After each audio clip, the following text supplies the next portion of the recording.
everybody, and welcome back. Wednesday night edition of Inside the Headset, live and on the air. Going to slip over to Memphis and talk to my good friend with Christian Brothers Purple Wave, head coach Thomas McDaniel. How you doing tonight, Coach? I'm doing okay. It's been a while. It's been a while, and I'm so sorry. Did you have a good fall break? Did you do anything? No, my wife and I had separate fall breaks. That's right. I remembered that. They went to the beach last week. But, How'd that go?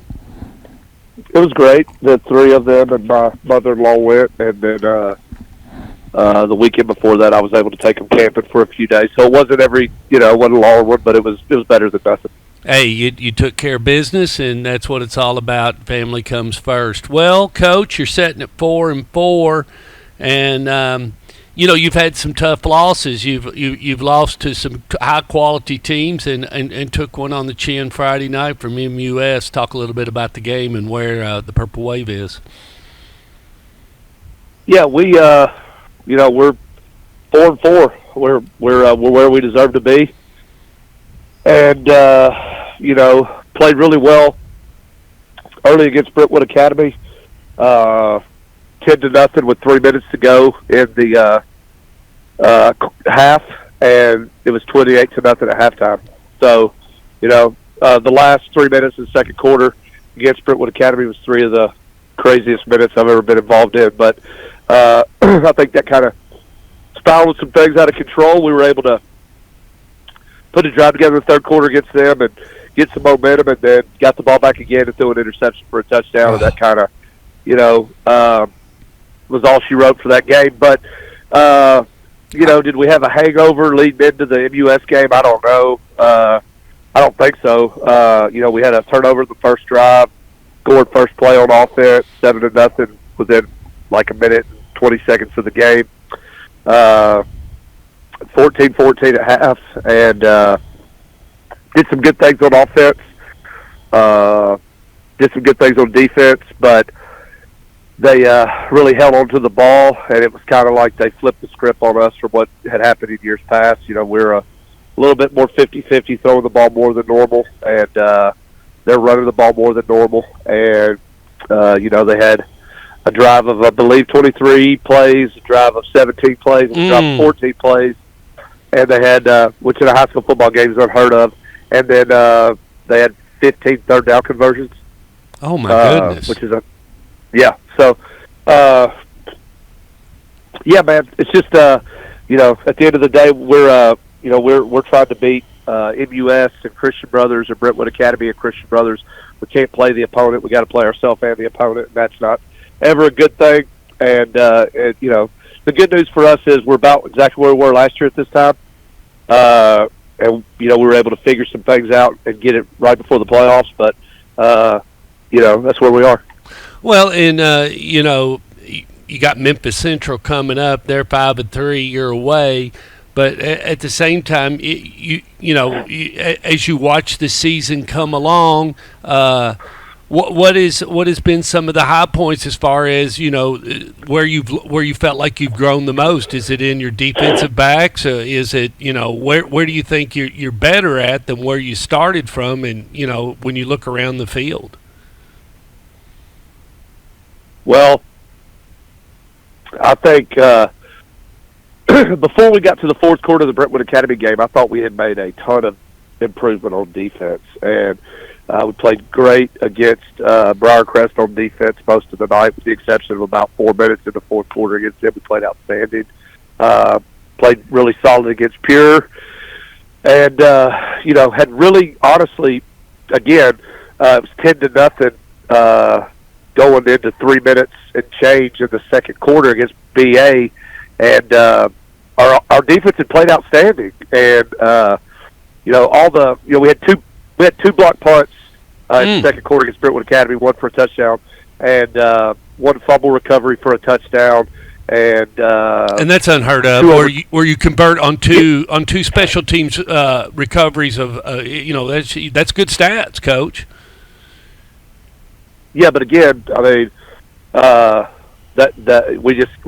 all self-inflicted negatives is the bottom line, and so we cannot seem to get out of our own way. And again, we were playing really well on defense at Brentwood Academy until the fourth quarter. And after we threw the interception for a touchdown, and made it 35-7 or whatever it was, I think at that point in the fourth quarter, the defense kind of was frustrated, tired, because they had really kind of held up their end of the bargain, so to speak. Our special teams laid an egg, and offensively we turned the ball over 3 times. But anyway, neither here nor there. The bottom line is you got to be able to put the ball down and play. And late in the Brentwood Academy game, we didn't do that. And then we didn't play particularly well on defense against MUS. Like I said, stats are what they are. 15 third down conversions, 74 plays to 37 offensive plays. You're not going to win football games. So, we've again, peaks and valleys, ebbs and flows of the game like life, but we got to figure it out because we've got 2 games left. We're literally sitting exactly where we were last year at this time. The only difference is, that we're fortunate that if we can win the next 2 weeks, that we'll be able to host a playoff game. And last year we had to travel to Knox Catholic. So, there are some positives to be found, but we got to figure it out, look in the mirror, get it fixed if we're going to have a chance to compete in the playoffs. At what point did you feel like your defense was just completely exhausted with them running that many offensive plays? I mean, you got to look out there on the field and think these guys have been out there forever. Yeah, so after they scored on the one drive, they scored on the first. Like they had the ball. They had a good drive and scored, and then we came back in the second quarter, and I think we had 3 offensive plays and we scored, and we had busted a long run for a touchdown. They made it 14-7, and then they took that was the 23-play drive, and essentially it ate up the entire second quarter. I think we had 6 or 7 offensive snaps in the second quarter. So I knew at halftime it wasn't good, and we just could not get off the field. And it wasn't like it was the third down conversions. I mean, there were some 3rd and 9s, 3rd and 7s. We won first and second down, but we could not win 3rd down for whatever reason.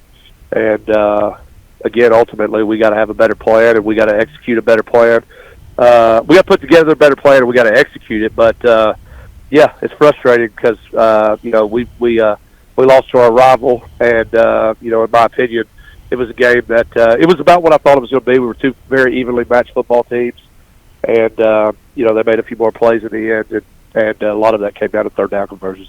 Well, and it sounds like to me you got great effort and they want to win. I mean, Riverdale's going through a little bit of that right now. I mean, they're playing all 4 quarters. They're doing everything they possibly can, but at times they're not able to put together a drive and go down the field and put 6 points on the board. I mean, it is frustrating. Well, you've got Memphis Central. They're 5-3. You're away. What are you up against, Coach? I mean, they're big and athletic. They got a really fast receiver. They got athletic tailback. They gave us all we wanted last year. They threw a lot of trick plays at us last year, a lot of reverses and things like that. Major Wright does a good job. They're going to be solid on defense. Again, athletic. And they're talented. So it'll be a hard-fought game for us. We'll have to play well. But again, we're healthy for the most part. That's good. Yeah, and again, we got to look in the mirror. I mean, that's the bottom line. You got to you 100% have to own what you are, and we are what our record shows. We're a 500 club right now, but we were at this time last year too, and so. It's still all is not lost. We know we're going to make the playoffs. We're going to host a playoff game. It's just a matter of not whether we want to get some of these things fixed down this final stretch. Well, yeah, and like you said, you got Memphis Central Friday, and then St. Benedict, and that's going to be but it's at home. But right now, just because you're playing at home, like that may not even help you. It doesn't matter. You got to play. You still got to play Christian Brothers ball. You're not, like you said, you got to go out there and put it together. Yeah, I mean, we got to play the opponent, not ourselves, and that's kind of tended to be, our issue all year is all the self-inflicted negatives. We just can't seem to get past them, and that's until we do that, we're not going to play our best football. And again, that to me, at the end of the day, that's what it always is supposed to be. If whatever you do, whatever run you make, whatever your ceiling is, so to speak, metaphorically, as long as we're playing our best football when it counts, and we get beat by somebody that's better than us, I'll sleep fine. But we have yet to play our best football. We're a lot better than I think some of our guys believe, and I think too it boils down to you got to play. I may have said this to you before, but are you going to play through fear and anxiety, or are you going to play through excitement? And I think they want to be excited, but there's too much anxiety and fear that can cripple you at times, and you just can't play the game that way. You gotta turn it loose. You gotta let things go, and you gotta move on to the next play. And we're not good at that this year. We paralyze ourselves sometimes. One bad thing turns into four, and you can't do that in our league. Well, I was watching and talking with the coach today, and we were talking about Sonny, and that was the one thing about Sonny Gray is, he really didn't care. I mean, even as a sophomore, junior, and senior, it was like, hey, guys, you get on my back, I'm going to take you right down this field and score.